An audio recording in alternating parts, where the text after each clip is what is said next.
Hi there, guys. Just a short, quick video. I came up with a question in my head regarding fuel economy. So I obviously did some YouTubing and Google searching and whatnot, and I couldn't really find an answer that would put my question to rest for Australia anyway.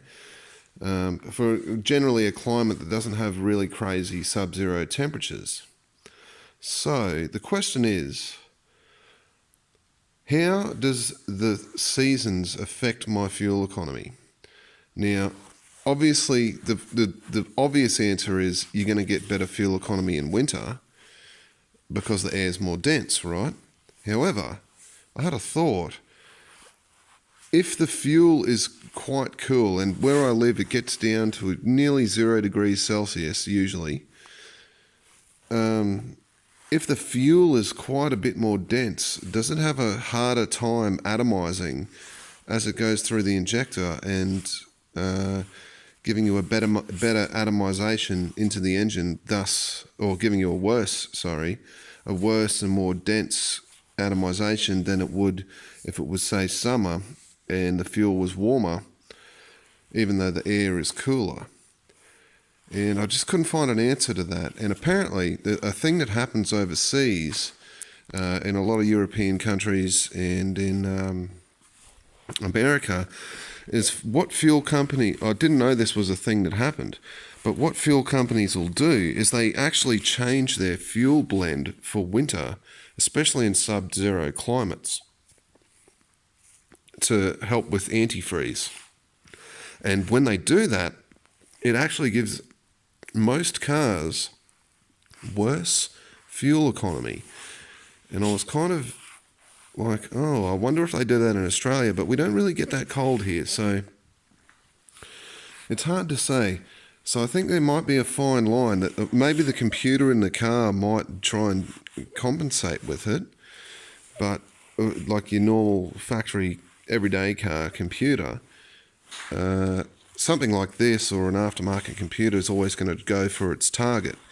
But a self-learning thing might be a little bit different. I just can't quite figure out if it would make that much of a difference. So what I'm actually doing now at the moment is I've put a full tank of 98 in this, and I haven't done a fuel economy run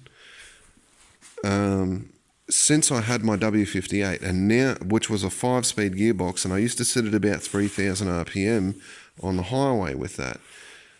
Now I've got the 6-speed. The gear ratios are a bit longer, and I can't, unless I'm doing about 110, it doesn't really like being in 6th. It labours because the gears are a bit longer. 5th is lower, so 5th from the 58 to this, I'm sitting at about 2,800, 2,700 RPM in 5th gear, but 6th gear sort of drops me down to that 2,000 RPM mark, and it doesn't really like it, especially cruising on a straight line or going down hills, not a problem, but any incline over about, 5%, it just wants to sort of labour the engine and throw boost at it. Naturally, the turbo will naturally come on, and then I'm going to be using more fuel, so I'm better off dropping it back a gear, so I'm off boost and just using the inertia of the engine to make my way up an incline, right, on the highway. Anyway, so I'm now doing a fuel economy test.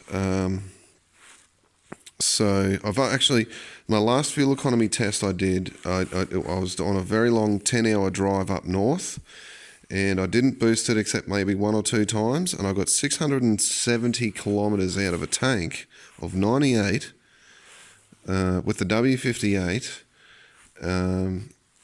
and that's when I hit fuel lights, so I should have hit 700. That was with this single turbo conversion and everything. The fuel economy's been better with the single turbo and the free-flowing exhaust and everything, and the cleaned injectors and everything, right?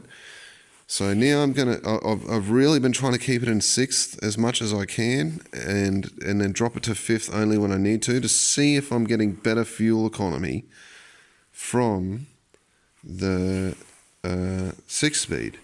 However, the 6-speed does weigh more than the 5-speed did. So the 6-speed is, I believe, 40. I think it was 40 pounds. So that's about. I think that's. I can't quite remember the conversion, but I think it's about 20 or 30. No, it's not 20 or 30. I think it's around the low 20s kilos more than the 58 was. I'm not sure. Don't quote me on it, but I know the T56 is heavier than the W58. Not by a huge amount, but it is heavier. So all highway, that's all I do when I do these sorts of fuel economy things. I'm going to just do all highway. I'm going to really not try and boost it or anything like that. But the thing is, I'm doing this in winter, so I'm not sure if that's going to make a difference compared to when I did my 58 drive, which was in summer, and it was very hot that summer that I did that. So it might have provided better atomization and things like that. But now I've got the cooler air. We'll see how it goes. If anyone's in the know or can find any information about that, about fuel density when it's cooler, if it affects fuel economy, that would be an excellent video, a scientific video. I'm not the guy to do it. I don't like putting my face on camera and making animations and trying to figure it all out. No, I'm just here to talk, and I have some ideas. So if anyone can find any information or whatever about that, please comment below, and I'd love to read about it. So, yeah. Another thing that might affect my fuel economy test is that I've changed tyres now. So these tyres might have a little bit more rolling resistance, and I don't think that would affect it all that much, but it would maybe be a 10 kilometre difference overall for something like that, though. And you could also put in the extra weight of these tyres for the unsprung mass, but whatever, that would be next to nothing of a difference. I also, a thing with the highway, I keep this wing, because I know this it affects it. This is at maximum attack. So there's 2 bolts inside here, and I can adjust this. I've always, since I got it, it's always been on maximum attack. So the variable for the wing is, and the drag from the wing is gone though. Anyway, interesting thought, a little bit of a question. Yeah. Next video, I'll let you guys know, which might not be for a while, probably after the Super Cruise. I don't plan on driving it or anything until then. I'll let you know how many kilometres I actually get out of this tank. I'm expecting it to, with the 6-speed, it should be over 700 kilometres on 98, and this is a 60-litre tank.